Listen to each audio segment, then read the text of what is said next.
पुस्तक बहुजनांचा सांस्कृतिक इतिहास. लेखक पुरुषोत्तम खेडेकर. प्रकरण 8. ब्राह्मणी काव्ये. भाग 6. डॉ. बाबासाहेब आंबेडकरांचा मृत्यू. डॉ. बाबासाहेब आंबेडकरांनी 14 ऑक्टोबर 1956 रोजी भारतात बौद्ध धर्माचे पुनरुज्जीवन केले.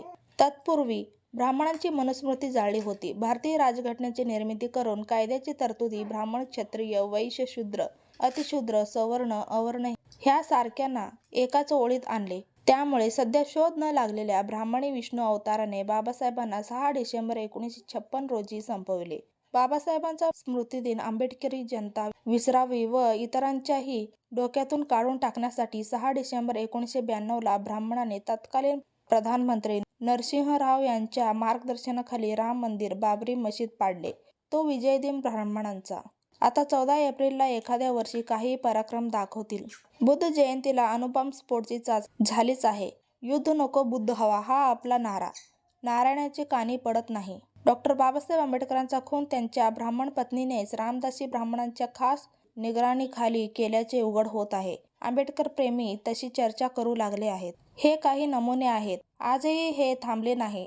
आता समोरासमोर हत्या करणे थोडे अवघड आहे. त्यामुळे ब्राह्मण वर्ग बहुजन समाजातील महापुरुषांची, त्यांच्या अस्मितादर्शक स्थळांची बदनामी करत आहेत अथवा अत्यंत नालायक असलेल्या ब्राह्मणांचे उदात्तीकरण करत आहे. त्यासाठी ब्राह्मण सर्व सत्तांचा वापर करत आहे. जेम्स लेनला पुढे करून जिजाऊ शिवरायांची बदनामी करणे हा ब्राह्मणांचा अवतारी पदव्यापद. आता ते संभाजी ब्रिगेडला राक्षस ठरवतील व जेम्स लेन हा विष्णू अवतार. जगातील सर्व ब्राह्मण एकाच माळेची मणी असतात हे संभाजी ब्रिगेडच्या भांडारकर ह्या पराक्रमाने दाखवून दिले आहे.